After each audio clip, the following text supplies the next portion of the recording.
And we begin with security matters. 2 explosive devices believed to have been planted by bandits went off at separate locations in the Dansadau District of Maru local government area of Zamfara State.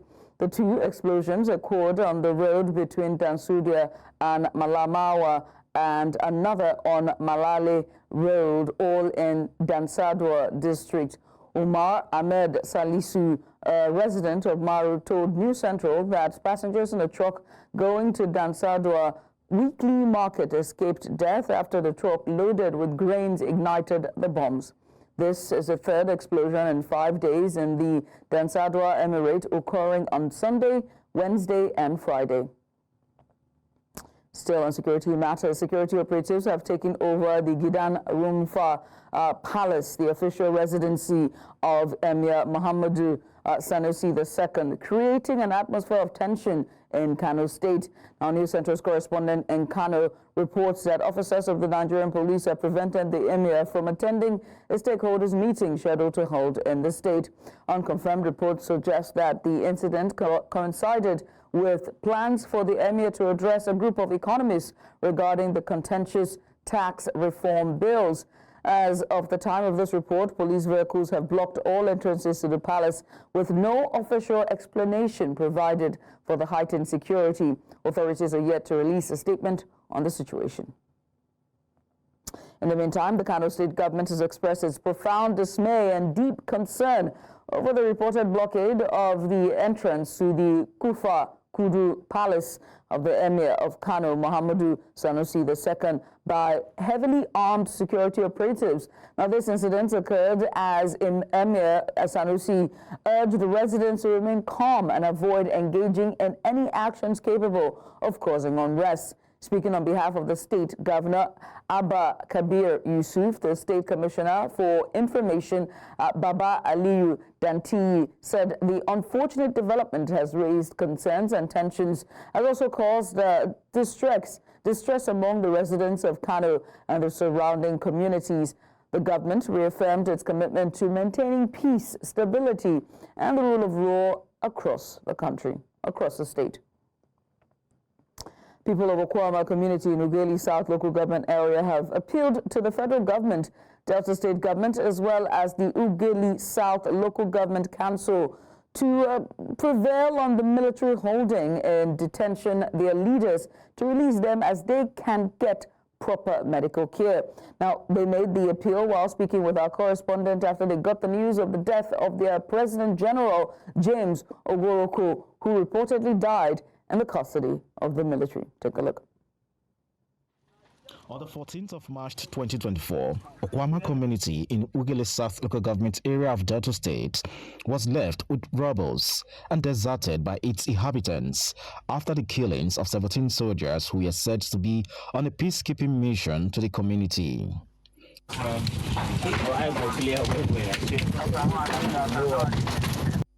The military thereafter declared the king and other prominent leaders of the community wanted, laid siege on the community for 6 weeks before they finally vacated the destroyed riverine community. This is a 2-story building, belongs to Reverend Father Sylvester Enoma. After the military left, the displaced Okuama residents who returned to the community to pick up the pieces of their lives were constrained with where to start from, until the state governor, Sheriff Oberewori, persuaded them to relocate to the internally displaced persons camp prepared for them at Otoewu Grammar School.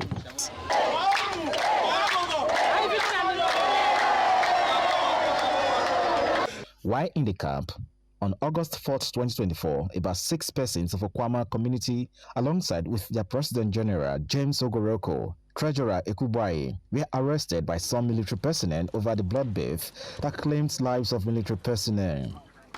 Months after in detention, the death of the President General of the community filtered into the air, thereby throwing everyone into mourning. Some of the community leaders and others are here to brief the newsmen about the twist of events in their community. It's small village that don't have, nobody's representing them. They don't have any big man representing at the government level. Nobody to speak for them. We are only crying to the federal government to speak, to come into this issue. If the military feel that these people, they are not innocent, they should take the matter to court. We are already in court. They should bring these people to court. Let the court take course of this whole thing, rather than what they have been doing to our people. We are pleading. They should release every of Okuama leader they are arrested, including the corpse of our President General. We are calling on the federal government, the state government should come to our aid so that this leader can be released. All these people, they are aged men. They are not young men. So they can't suffer them for what they don't know about. Eldest son of the late President General of Okuama community, alongside the son of the community treasurer, said the military torture led to the death of their community President General, adding that they got information that the community treasurer was seriously sick. From there, I was sending money to him for treatment, and it's called upkeep. As of 4 days ago, I said 3 days, maybe 3 days ago, I received a call from there that my dad is late due to the treatment, the exercise he went through in the hands of the military. He could not survive it. He got sick and he could not move from where he was sitting down. He was urinating on where he was sitting. He was excreting in where he was sitting. He could not say a word before he passed on. And my dad also, Mr. Dennis Okubaye, is seriously sick. He's on diapad, can't walk, pull, wheel, where he's sitting, and we have not gotten any serious information about his treatment. Even as they mourn their President General, Okuama leaders pledged to remain peaceful, as they have always been, with no intention of taking the laws into their own hands. In Delta, for News Central, I'm Austin Azu. In the meantime, Senator Ovie Omoagege, the former deputy president of the Senate, is calling for a thorough and transparent investigation into the death of James Ogoroko, the President General of Okuama Development Association, who died in military custody. Omoagege, who represented Delta Central Senatorial District from 2015 to 2023, confirmed the military's handling of the issue, stating that the arrest and detention of the community leaders without trial is illegal. Omoagege emphasized that the community leaders, including Pa Ogoroko, are civilians who should have been tried in a civil court. He expressed concerns that the people in the area believe their leader was tortured, leading to his death. The senator urged for an independent investigation to dispel any inaccurate perceptions and ensure justice for all parties involved.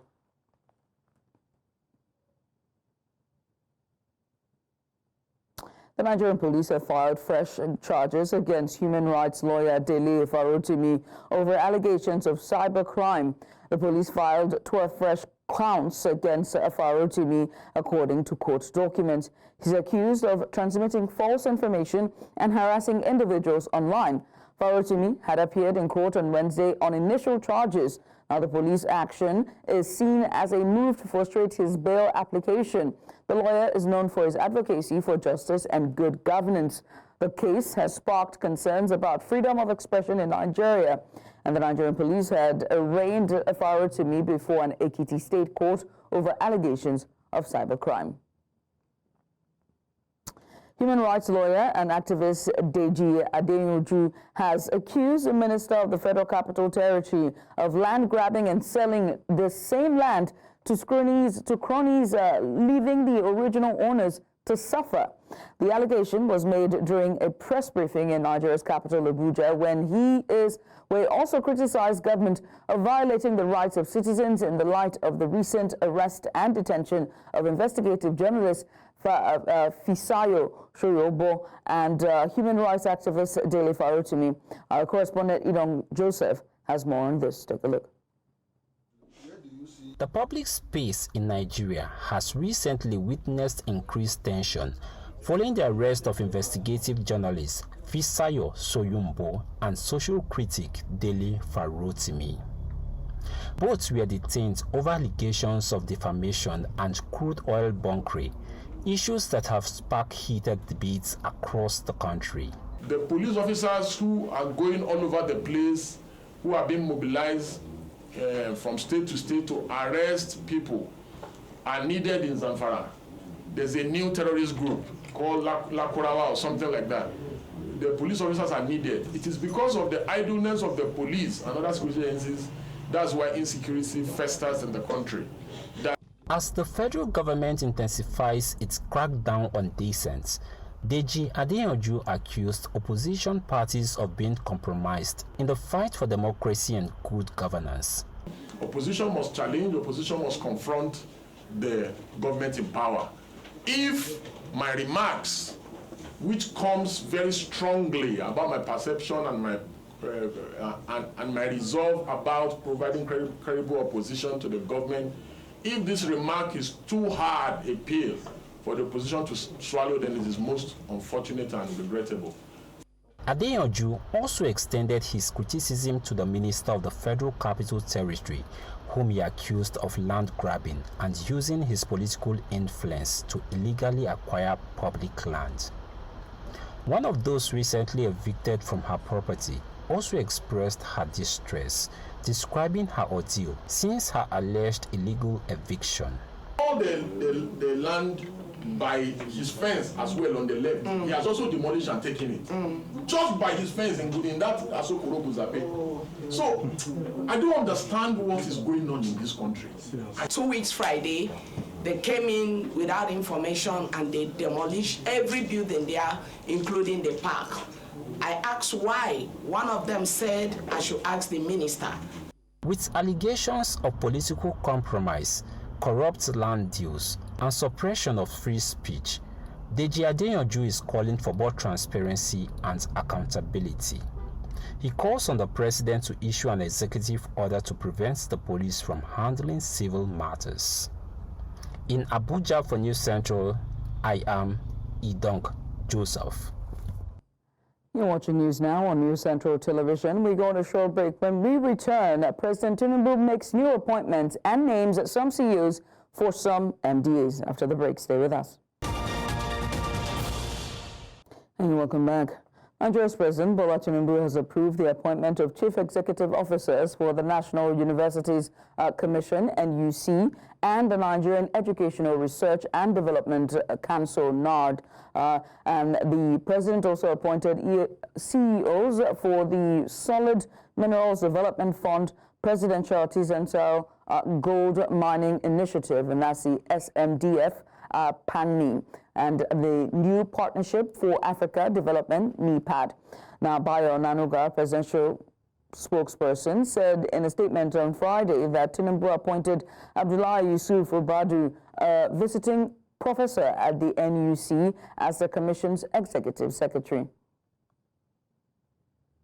In the meantime, President Bola Tinubu has made significant changes to the proposed leadership of the Southeast Development Commission, I beg your pardon. A revised list submitted to the Senate for confirmation. Tinubu replaced the initial chairman nominee, and that's Emeka Atuma, with Dr. Emeka Nwogo.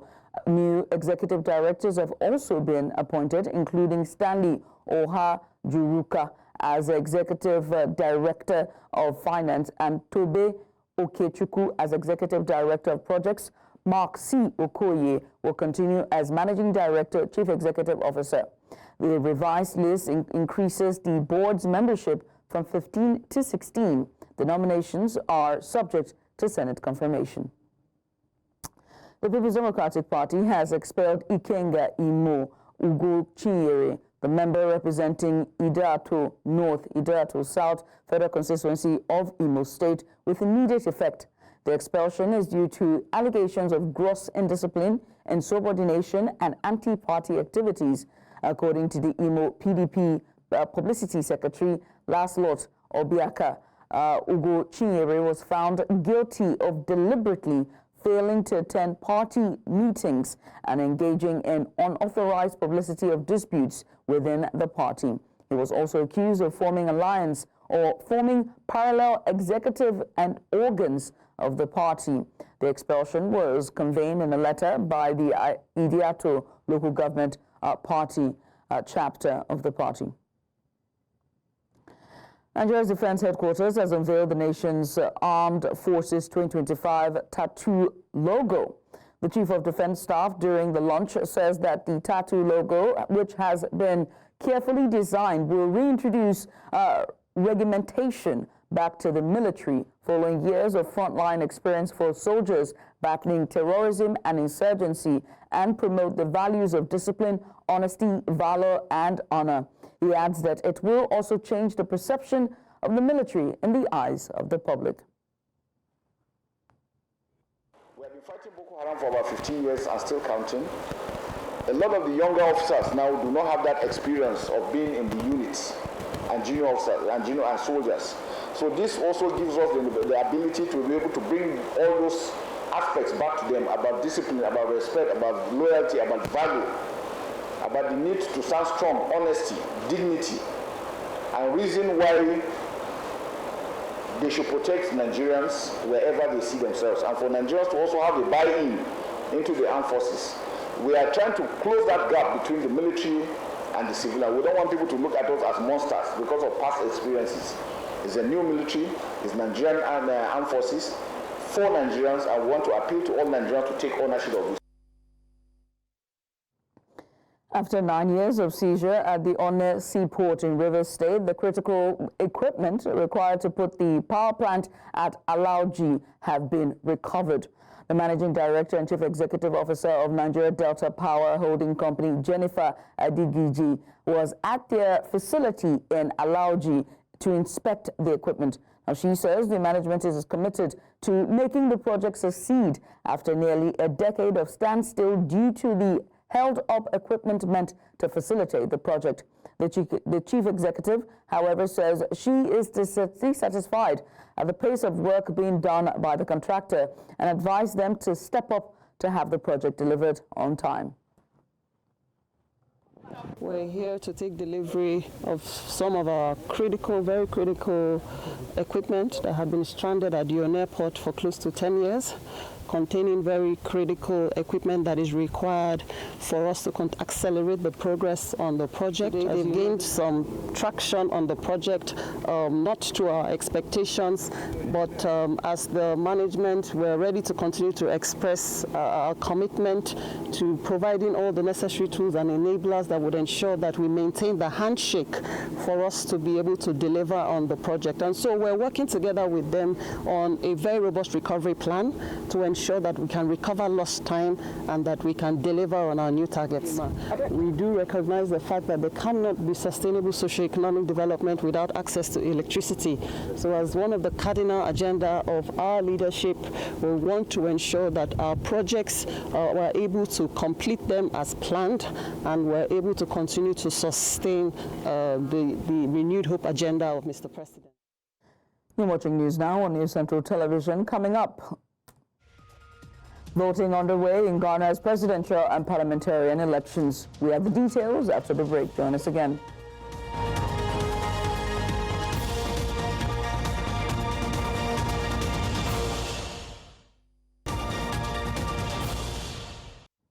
And voting is underway in Ghana's presidential and parliamentarian elections, with Vice President Muhammadu Sanusi and former President John Mahama facing off in a closely contested race.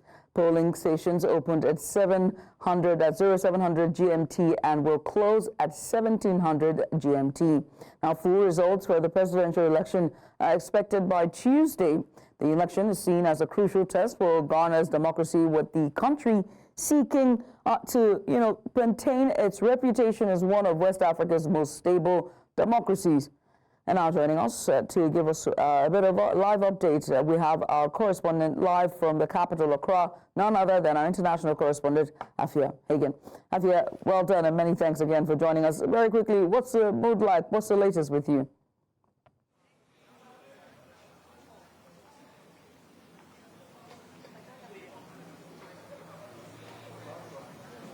Yes, we are at a polling station in Medina, quite a busy area in Accra here. We are about 4 or 5 hours into voting now. We have had some reports that there has been a little bit of trouble at some polling stations in town, but where we have been investigating around Hacho, around Adenta and Medina, where we are now, it is getting busier as we're going throughout the day. And here I have someone who is coming to cast their vote. Thank you for stopping and talking to us. How have you found the process of voting so far? So far, so good. I think there's not any, we don't have any challenges. And as you can see, the pressure is low. And people, so there's not enough pressure here. And we are okay with it. What are you expecting from this election? What are you expecting from the outcome? What would you like to see change in Ghana after this election? Actually, we need a change. Everybody need a change. Even the wind is just blowing up. We need a change. So we need a change. So we have to change. Would you like to tell me who you voted for? No. You don't want to divulge your vote? But we need a change. Yeah. Absolutely. Thank you for speaking to us. And what my guest said there is a really, really common theme. Like I said to you probably earlier on this morning, Judith, lots of people saying the same thing, that they desperately, desperately want and need a change. I have another voter who has joined me to talk to me here this afternoon. Good afternoon. Thank you for stopping and talking with us. How have you found the process of voting so far? Okay, I'm not only a voter, but the assemblyman for the electoral area. My name is Majite Gizo. The process has been smooth so far. The process has been very smooth so far.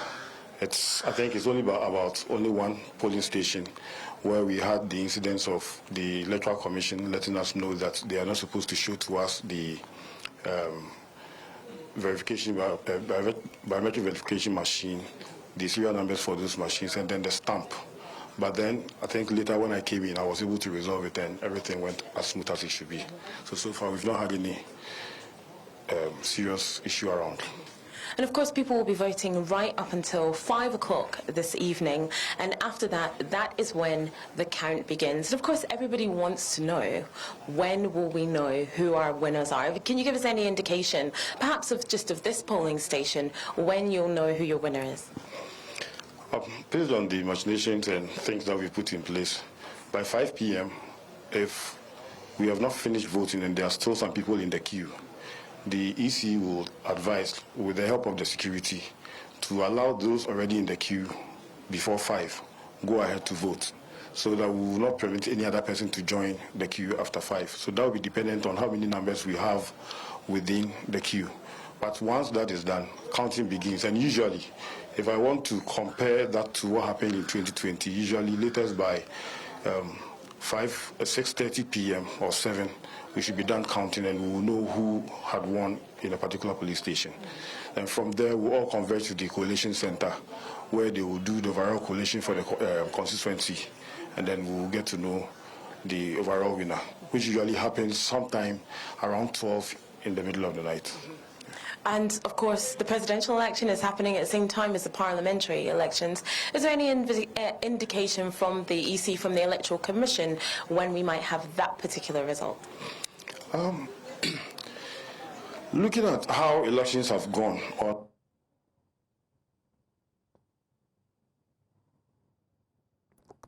we seem to have lost connection there with Afia Hagen, but one thing is certain, Ghanaians want a change.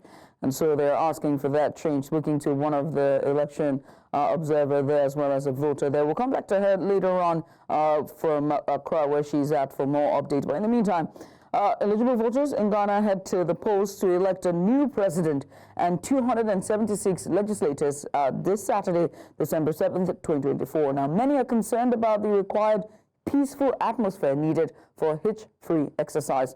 Some young Africans who spoke with News Central's correspondent Austin Azu at a social innovators and leadership boot camp in event held in Asaba, Delta State capital, called on the youth in Ghana to come out en masse to vote candidates of their choice and shun voters' apathy and violence.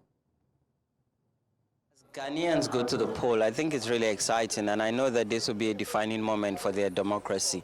I know that Ghanaians are peace-loving people, and I'm confident that the elections will go peacefully and the winner will emerge, and hopefully will bring about change not only in Ghana, but the West Africa sub-region, because Ghana is an ally, and we wish them all the very best. So I think I want the youth to behave accordingly, and they should know what they want. I mean, going to the ballot and voting for who you want to vote for is one thing, but having the right mind, the person that you think that will make Ghana the best, I think you should follow it. Instead of just voting any random person, well, I don't know who they might vote for, but whoever they vote for, I hope it's the right choice. Yeah. The youth, the young generations in Ghana, go out in your numbers, vote, be intentional about guiding and guarding your vote. Vote for who has reform ideas that would shape your future. It's very important. It's very important that you vote. Don't just sit at home on Twitter or on Instagram saying anything. Go out and actually be intentional about making your votes count. It's time for us to turn back to our earlier discussion there with Afia Hagen. Afia, we lost you for a second, but please continue.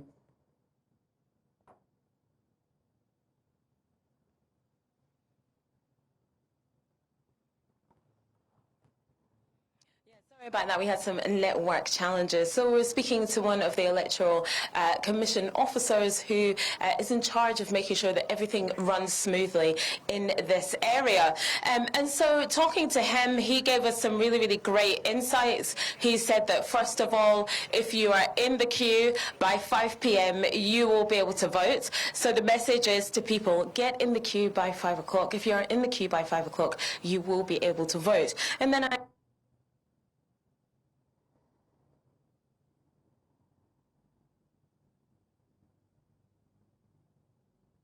so the overall presidential election vote will be counted before the local MPs. That's a directive that has been put in place this year. And he did say to us that both the major parties will know who the winner is probably by around 10.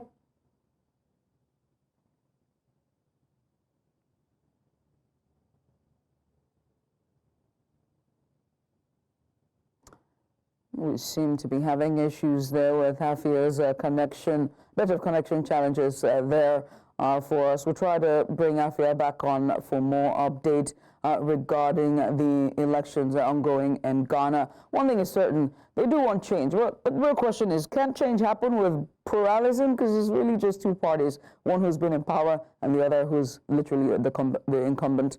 Anyway, we switch gears from Ghana and now to Chad, where hundreds of people rallied in Chad's capital in support of the government's decision to end military cooperation with France. Now, the protesters carried placards and waved the country's colors, calling for an end to French military presence.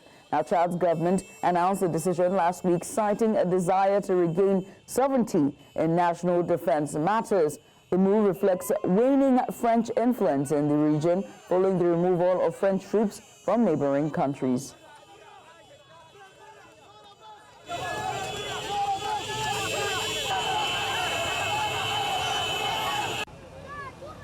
Notre manifestation est pacifique. Nous ne sommes pas ennemis pour la France et la France n'est pas ennemie pour le Tchad. C'est comme d'autres coopérations et ce n'est pas la première fois. Les troupes françaises sont venues au Tchad, sont retirées. Elles sont venues au Tchad, sont retirées. Et maintenant, on dit clairement à tout le monde, à tous les Africains, à tous les Tchadiens, que nous sommes, alhamdulillah, nous sommes forts. Et c'est pour cela que nous sommes des religieux et nous appuyons cette décision qui est courageuse. Burkina Faso's ruling military leader, Captain Ibrahim Traoré, has dismissed the country's prime minister, and that is Apollinaire Joachim Kalem Di Tampila, and dissolved the government. Now, the presidential decree gave no reason for the dismissal. The sacked premier had served at the head of 3 successive governments since October 2022. The development comes amid ongoing instability in the West African country, which has been plagued by jihadist violence and military coups since 2020. And off to South Africa, where at least 9 bodies have been retrieved from the Steel Frontiers mine, where many are believed to be still trapped underground for weeks now. More illegal miners have been resurfacing from abandoned surrounding shafts. Meanwhile, relatives and the community continue to send food down Shaft 11. Our correspondent Mungani Ziziba tells us more. When the unthinkable is happening deep underground, these community members are united in hope and grit. Every day, they descend into the bowels of despair, sending supplies to loved ones. They refuse to lose hope. Whatever we came up with as the community leaders is that we'll go out there and ask for donations so that people, they can get food, they can get their strength from there, they must resurface. Every single day, these volunteers come to this shaft to pull up this rope of hope, but so far they've been met with anguish and pain as dead bodies surface. We are feeling very sad because now we are sitting on the 9th body. We are just praying, and the system that we are using is very slow. We are praying that we take out alive people, because the more we see dead bodies, is the more we get more frustrated. Most especially some of us who have family members down there. We always wondering that who's next, what's happening. In this battle against the dark, hope is their strongest ally, so is their resolve. But for those who make it alive, danger lurks. The police are on standby, ready to enforce order. This is no longer just a rescue, it's a game of cat and mouse. Speaking to News Central, these community members feel neglected by the government. Our government doesn't see us. Even what we are doing here, it doesn't raise even a 50 cents to these things that we are buying. We are trying to get to buy here, to like a rope. A problem is a rope to pull those people. It's too much expensive. Yes, but our government, it never come to us and give us even 10 rand to say a donation is here. As a government, we are giving you this 10 rand. With every day passing, these community members bond together, united by love, loss, and desperation of bringing their loved ones back from the depth of the earth, while fighting against a system that has abandoned them. In Stilfontein, Northwest Province in South Africa, for News Central, Bongani Siziba. Many thanks to Bongani there for that very in-depth report. You're watching News Now on News Central Television. Still ahead. South Korean President Yoon Suk-yeol apologizes. Details after the break. Join us again.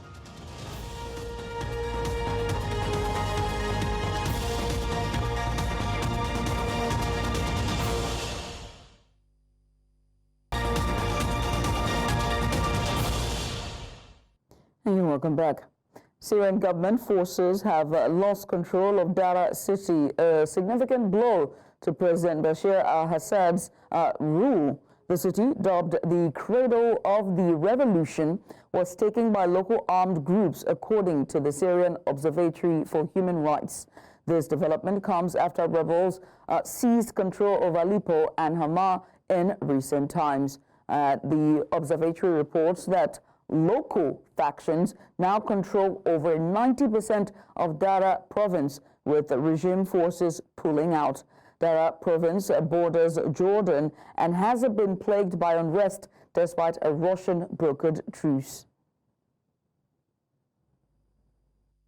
دخلت الثوار على حماه كانت بالنسبه لنا فرحه كبيره وعم نستناها من 2011 عم نستنى هي الفرحه وانهم يحرروا هالبلد والحمد لله وان شاء الله من حماه لحمص ومن حمص للشام لسوريا كلياتها سوريا لنا وما لحدا غيرنا. بفضل الله عز وجل تم فتح حماه وان شاء الله للرسا ولحمص ولدمشق ان شاء الله تعالى ونطالع معتقلينا واسرانا واسيراتنا واخواتنا باذن الله عز وجل. هالحماه المدينه اخذناها قوة عندك وعن شبيحتك الله أكبر وعن شبيحتك يا بشار. South Korea's President Yoon Suk-yeol apologized for declaring martial law but stopped short of resigning.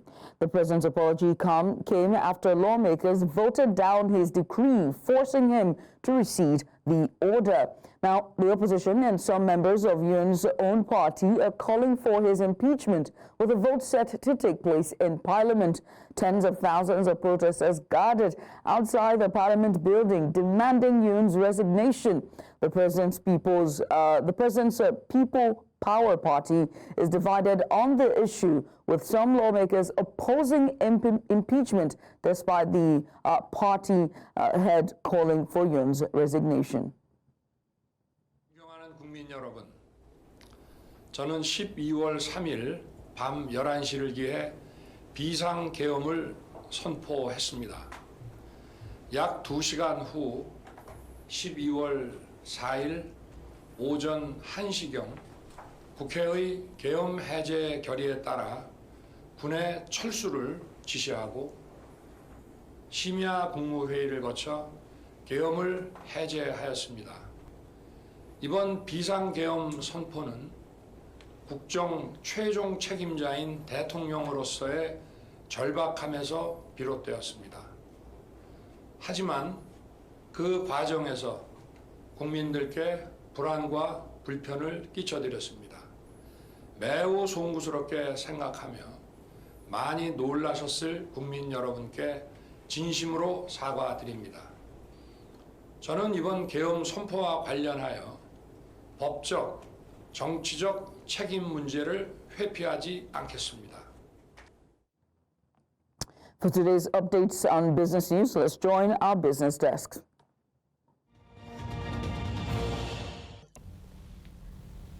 In business, the Nigerian Senate has passed a bill seeking to make it a crime to export large quantities of unprocessed corn in an effort to alleviate hunger in the West African nation. Documents seen on Friday have shown Africa's most populous country is grappling with its worst cost of living crisis in a generation. Economic hardship has worsened since President Bola Tinubu started austerity reforms, including devaluing the country's currency and ending decades-old petrol subsidy, fueling inflation. Corn is a staple in Nigeria that is also used for animal feed, drinks, and processed flour. The United States Department of Agriculture forecast a rise in Nigeria's 2024-2025 corn exports to 75,000 metric tons from its 2023-2024 estimate of 50,000 metric tons. In Southern Africa now, South Africa's rand was steady on Friday after the release of U.S. jobs data, which increased bets of an interest rate cut by the Federal Reserve later this month.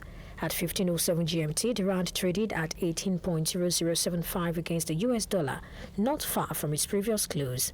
US non-farm payrolls increased by 227,000 jobs last month after rising an upwardly revised 36,000 in October. Like other risk-sensitive currencies, the rand often takes direction from global factors such as US economic data in addition to local drivers. Domestically, South Africa's net foreign reserves fell to $60.61 billion at the end of November from $61.197 billion in October, central bank data showed on Friday. On the stock market, the top 40 index closed 0.1% higher. And on the foreign scene, investors raised their bets on the prospects of a U.S. interest rate cut this month after payrolls data showed job growth came in roughly in line with expectations in November, while the euro was flat versus the dollar as political turmoil gripped France. Futures markets put an 87% chance on the U.S. Federal Reserve cutting rates by 25 basis points at its next meeting on December 17 to 18 after the payrolls data, compared with a 68% chance earlier in the session. And that's all offering on business news at this time. Thank you for watching. The news continues shortly.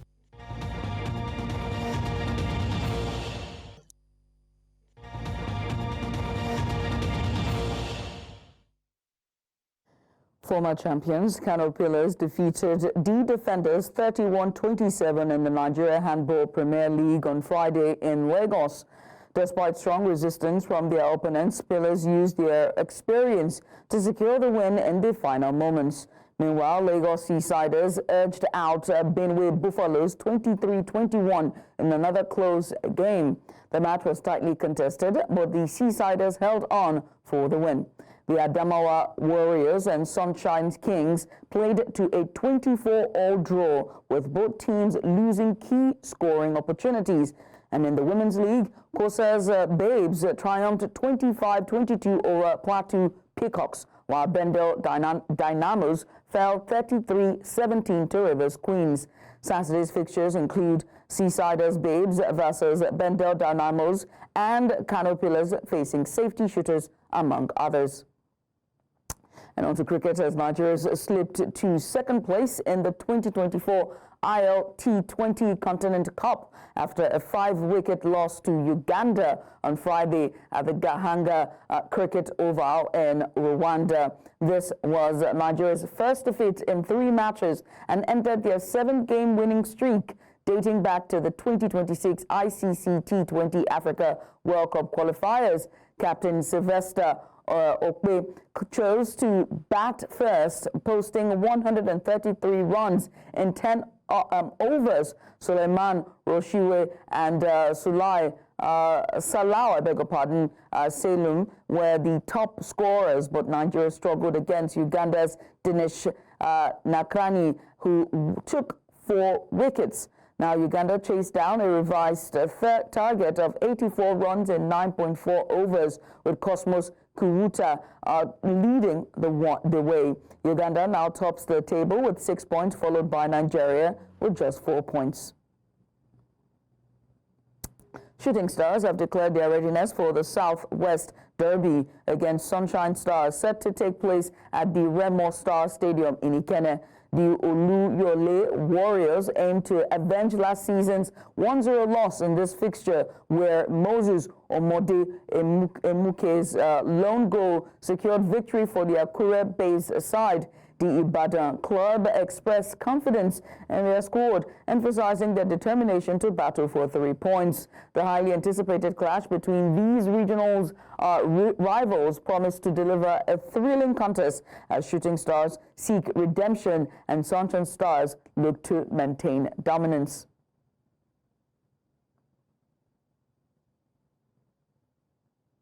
And that's all at this time, but before we go, let's take another look at some of the major stories. Ikenga Ugochinyere kicked out of PDP over anti-party activities. Police file fresh charges against rights lawyer Dele Farotimi. And we also told you that voting is commenced for the presidential and parliamentarian elections in Ghana. Now remember that you can watch News Central live on DSTV channel 422. We're also on Star Times channel 274. Find us on Avo TV, or better yet, stream us live on YouTube. Many thanks for watching. I am Judith at TV. Bye for now.